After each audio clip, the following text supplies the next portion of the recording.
श्री दुर्गा सप्तशती पाठ अध्याय 1। ओम दुम दुर्गाय नमः। इस अध्याय में हम सुनेंगे मेधा ऋषि का राजा सूरत और समाधि को भगवती की महिमा बताते हुए मधु केटव वध का प्रसंग। भगवान विष्णु के सो जाने पर मधु और केटव को मारने के लिए कमल जन्मा ब्रह्मा जी ने जिनका स्तवन किया था, उन महाकाली देवी का मैं सेवन करता हूँ। हे अपने 10 हाथों में खड़ग, चक्र, गदा, बाण, धनुष, परिघ, शूल, भुषुंडी, मस्तक और शंख धारण करती हैं। उनके 3 नेत्र हैं। वे समस्त अंगों में दिव्य आभूषणों से विभूषित हैं। उनके शरीर की कांति नीलमणि के समान है तथा वे 10 मुख और 10 पैरों से युक्त हैं।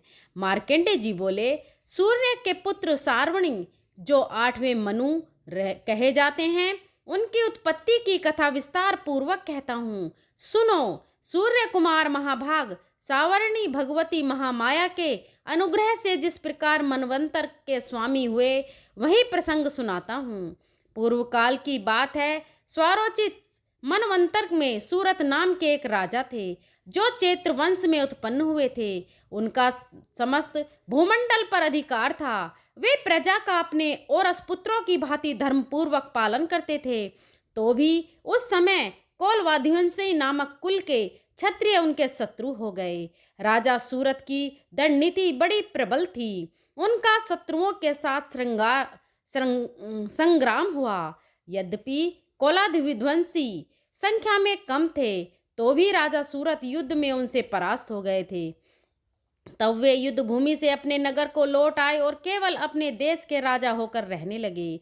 समूची पृथ्वी से अब उनका अधिकार जाता रहा, किंतु वहां भी उन प्रबल शत्रुओं ने उस समय महाभाग राजा सूरत पर आक्रमण कर दिया। राजा का बल क्षीण हो चला था, इसलिए उनके दुष्ट बलवान एवं दुरात्मा मंत्रियों ने वहां उनकी राजधानी में भी राजकीय सेना और खजाने को हथिया लिया। सूरत का प्रभुत्व नष्ट हो चुका था, इसलिए वे शिकार खेलने के बहाने घोड़े पर सवार हो वहां से अकेले ही एक घने जंगल में चले गए। वहां उन्होंने विप्रवर मेधा मुनि का आश्रम देखा, जहां कितने ही हिंसक जीव अपनी स्वाभाविक हिंसावृत्ति छोड़कर परम शांत भाव से रहते थे।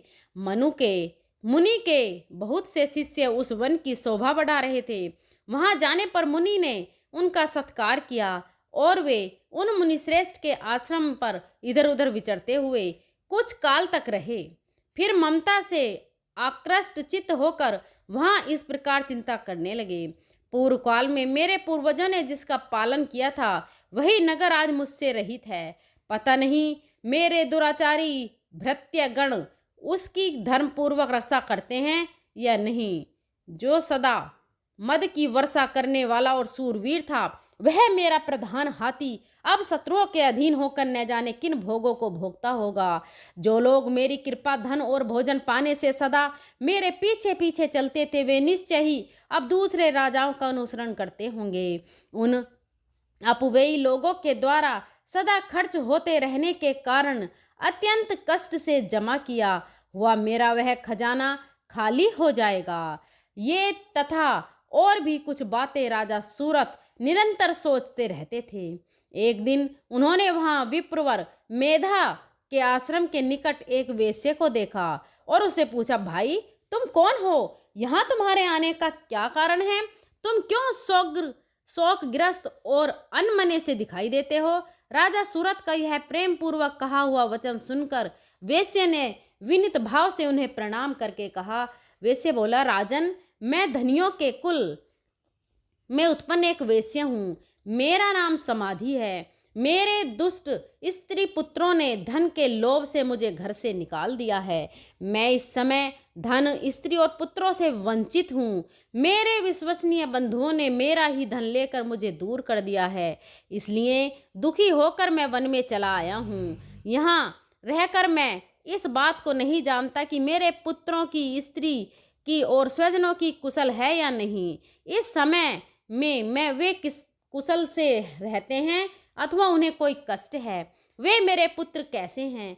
क्या वे सदाचारी हैं अथवा दुराचारी हो गए हैं। राजा ने पूछा, जिन लोभी स्त्री पुत्र आदि ने धन के कारण तुम्हें घर से निकाल दिया, उनके प्रति तुम्हारे चित्त में इतना स्नेह का बंधन क्यों है? वेश्य बोला, आप मेरे विषय में जैसी बात करते हैं वह सब ठीक है, किंतु क्या करूं, मेरा मन निष्ठुरता नहीं धारण करता। जिन्होंने धन के लोभ में पड़कर पिता के प्रति स्नेह, पति के प्रति प्रेम तथा आत्मीय जन के प्रति अनुराग को तिलांजलि दे मुझे घर से निकाल दिया है, उन्हीं के प्रति मेरे हृदय में इतना स्नेह है। महामते, गुणहीन बंधुओं के प्रति भी जो मेरा चित्त इस प्रकार प्रेम मग्न हो रहा है, यह क्या है? क्या बात को मैं जानकर भी नहीं जान पाता? उनके लिए मैं लंबी सांस ले रहा हूँ और मेरा हृदय अत्यंत दुखित हो रहा है। उन लोगों में प्रेम का सर्वथा अभाव है, तो भी उनके प्रति जो मेरा मन निष्ठुर नहीं होता, इसके लिए क्या करूं? मार्कंडेय जी कहते हैं, ब्रह्मांड तदंतर राजाओं में श्रेष्ठ सूरत और वह समाधि नामक वेश्य दोनों साथ साथ मेधा मुनि की सेवा में उपस्थित हुए और उनके साथ यथा योग्य न्यायकुल विनय पूर्वक पूर्ण बर्ताव करके बैठे। तत्पश्चात वेश्य और राजा ने कहा, भगवान, मैं आपसे एक बात पूछना चाहता हूँ, उसे बताइए। मेरा चित्त अपने अधीन न होने के कारण वह बात मेरे मन को बहुत दुख देती है। जो राज्य मेरे हाथ से चला गया है, उसमें और उसके संपूर्ण अंगों में मेरी ममता बनी हुई है। मुनि श्रेष्ठ, यह जानते हुए भी कि अब मेरा नहीं है, अज्ञानी की भांति मुझे उसके लिए दुख होता है। यह क्या है? इधर यह वैश्य भी घर से अपमानित होकर आया है, इसके पुत्र स्त्री और भ्रातृयों ने इसे छोड़ दिया है, स्वजनों ने भी इसका परित्याग कर दिया है, तो भी यह उनके प्रति अत्यंत हार्दिक स्नेह रखता है। इस प्रकार यह तथा मैं दोनों ही बहुत दुखी हैं। जिसमें प्रत्यक्ष दोष देखा गया है, उस विषय के लिए भी हमारे मन में ममता जनित आकर्षण पैदा हो रहा है। महाभाग, हम दोनों समझदार हैं, तो भी हमें जो मोह पैदा हुआ है, यह क्या है? विवेक शून्य पुरुष की भांति मुझ में और इसमें भी यह मूढ़ता प्रत्यक्ष दिखाई देती है। ऋषि बोले, महाभाग, विषय मार्ग का ज्ञान सब जीवों को है, इसी प्रकार विषय में सबके लिए अलग अलग हैं। कुछ प्राणी दिन में नहीं देखते और दूसरे रात में नहीं देखते, तथा कुछ जीव ऐसे हैं जो दिन और रात्रि में भी बराबर ही देखते हैं। यह ठीक है कि मनुष्य समझदार होते हैं, किंतु केवल वे ही ऐसे नहीं होते।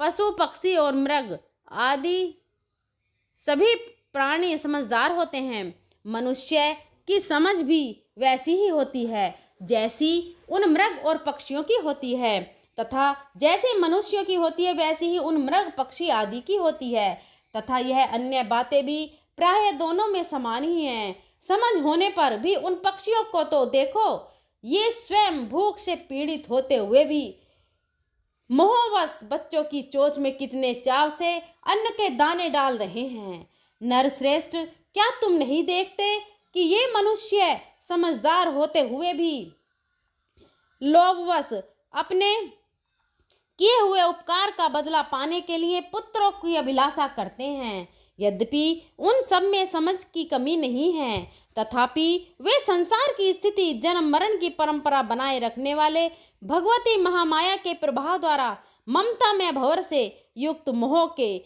गहरे गर्त में गिराए गए हैं। इसलिए इसमें आश्चर्य नहीं करना चाहिए। जगदीश्वर भगवान विष्णु की योग निद्रा जो भगवती माया महामाया है, उन्हीं से यह जगत मोहित हो रहा है। वे भगवती महामाया देवी ज्ञानियों के भी चित्त को बलपूर्वक खींचकर मोह में डाल देती हैं। वे ही इस संपूर्ण चराचर जगत की सृष्टि करता हैं, तथा वे ही प्रसन्न होने पर मनुष्यों को मुक्ति के लिए वरदान देती हैं। वे ही पूरा विद्या, संसार, बंधन और मोक्ष की भांति भूता सनातन देवी तथा संपूर्ण ईश्वरों की भी अधीश्वरी हैं। राजा ने पूछा, भगवान, जिन्हें आप महामाया कहते हैं, वे देवी कौन हैं? ब्रह्मांड उनका अभिवार्य कैसे हुआ तथा उनके चरित्र कौन कौन हैं। ब्रह्मा देवताओं में श्रेष्ठ महर्षि उन देवी का जैसा प्रभाव हो, जैसा स्वरूप हो और जिस प्रकार प्रादुर्भाव्य हुआ हो, वह सब मैं आपके मुख से सुनना चाहता हूँ। ऋषि बोले, राजन, वास्तव में तो वे देवी नित्य स्वरूपा ही हैं। संपूर्ण जगत उन्हीं का रूप है तथा उन्होंने समस्त विश्व को व्याप्त कर रखा है। तथापि उनका प्रकाट्य अनेक प्रकार से होता है, वह मुझसे सुनो। यद्यपि वे नित्य और अजन्मा हैं, तथापि जब देवताओं का कार्य सिद्ध करने के लिए प्रकट होती हैं, उस समय लोक में उत्पन्न हुई कहलाती हैं। कल्प के अंत में जब संपूर्ण जगत एकार्ण में निग्रह हो रहा था और सबके प्रभु भगवान विष्णु शेष नाग की सैया बिछाकर योग निद्रा का आश्रय ले सो रहे थे, उस समय उनके कानों के मैल से दो भयंकर असुर उत्पन्न हुए, जो मधु और केटव के नाम से विख्यात थे। वे दोनों ब्रह्मा जी का वध करने को तैयार हो गए। भगवान विष्णु के नाभि कमल में विराजमान प्रजापति ब्रह्मा जी ने जब उन दोनों भयानक असुरों को अपने पास आया और भगवान को सोया हुआ देखा, तब एकाग्रचित होकर उन्होंने भगवान विष्णु को जगाने के लिए उनके नेत्रों में निवास करने वाली योग निद्रा का स्तवन आरंभ किया, जो इस विश्व की अधीश्वरी जगत को धारण करने वाली, संसार का पालन और संहार करने वाली तथा तेजस स्वरूपा भगवान विष्णु की अनुपम शक्ति हैं। उन्हीं भगवती निद्रा देवी की भगवान ब्रह्मा स्तुति करने लगे। ब्रह्मा जी ने कहा, देवी तुम ही स्वाहा, तुम ही स्वधा और तुम ही विषटुआर हो। स्वर भी तुम्हारे ही स्वरूप हैं, तुम ही जीवनदायिनी सुधा हो। नित्य अक्षर प्रणव में आकर उकार मकार इन तीन मात्राओं के रूप में तुम ही स्थित हो तथा इन तीन मात्राओं के अतिरिक्त जो बिंदुओं नित्य अर्धमात्रा जिनका विशेष रूप से उच्चारण नहीं किया जा सकता, वह भी तुम ही हो। देवी तुम्हारी संध्या सावित्री और परम जननी हो। देवी तुम्हें इस विश्व ब्रह्मांड को धारण करती हो। तुमसे ही इस जगत की सृष्टि होती है, तुम्ही से इसका पालन होता है और सदा तुम्ही कल्प के अंतर में सबको अपना ग्रास बना लेती हो। हे देवी, इस जगत की उत्पत्ति के समय तुम सृष्टि रूपा हो, पालन काल में स्थिर रूपा हो तथा कल्याण के समय संहार रूप करने वाली तुम्ही महाविद्या, महामाया, महामेधा, महास्मृति, महामोह रूपा महादेवी और महासुरी हो। तुम ही तीनों गुणों को उत्पन्न करने वाली सबकी प्रकृति हो। भयंकर कालरात्रि, महारात्रि और महारात्रि भी तुम ही हो। तुम ही ईश्वरी और तुम ही बोध स्वरूपा बुद्धि हो। लज्जा, पुष्टि, दृष्टि, शांति और क्षमा भी तुम ही हो। तुम खड़ग धारणी, शूल धारणी, घोर रूपा तथा गदा, चक्र, शंख और धनुष धारण करने वाली हो। बाण, भ्रसुंडी और परिघ ये भी तुम्हारे अस्त्र हैं। तुम सौम्य और सौम्यतर हो। इतनी ही नहीं, जितने भी सौम्य एवं सुंदर पदार्थ हैं उन सब की अपेक्षा तुम अत्यधिक सुंदरी हो। पर और अपार, सबसे परे रहने वाली परमेश्वरी तुम ही हो। स्वरूपे देवी, कहीं भी सत असत रूप जो कुछ वस्तुएं हैं और उन सब की जो शक्ति है वह तुम ही हो। ऐसी अवस्था में तुम्हारी स्तुति क्या हो सकता है, जो इस जगत की सृष्टि, पालन और संहार करते हैं। उन भगवान को भी जब तुमने निद्रा के अधीन कर दिया है, तब तुम्हारी स्तुति करने में यहाँ कौन पर समर्थ हो सकता है। मुझको, भगवान शंकर को तथा भगवान विष्णु को भी तुम्हारी स्तुति करने की शक्ति किसमें है। देवी, तुम तो अपने उन उदार प्रभावों से ही प्रशंसित हो। ये जो दोनों दूरधर्ष असुर मधु और कैटव हैं, इनको मोह में डाल दो और जगदीश्वर भगवान विष्णु हो।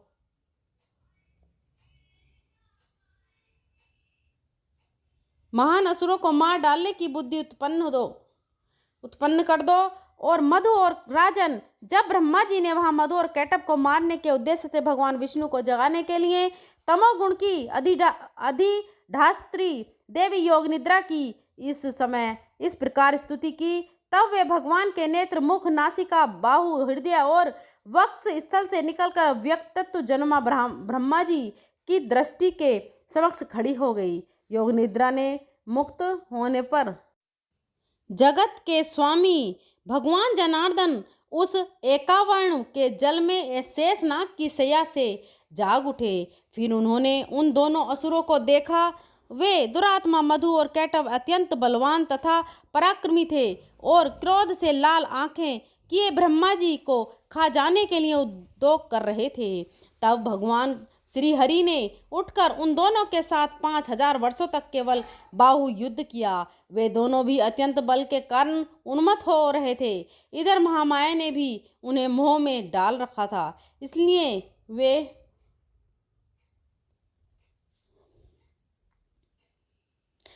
भगवान विष्णु से कहने लगे, हम तुम्हारी वीरता से संतुष्ट हैं, तुम हम लोगों से कोई वर मांगो। श्री भगवान बोले, यदि तुम दोनों मुझ पर प्रसन्न हो तो अब मेरे हाथ से मारे जाओ, बस इतना सा ही मैंने वर मांगा है, यहाँ दूसरे किसी वर से क्या लेना है।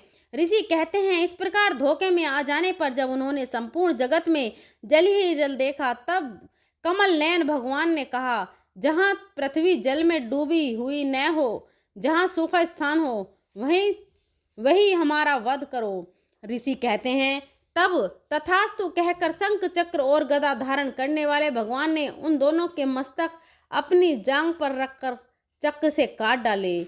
इस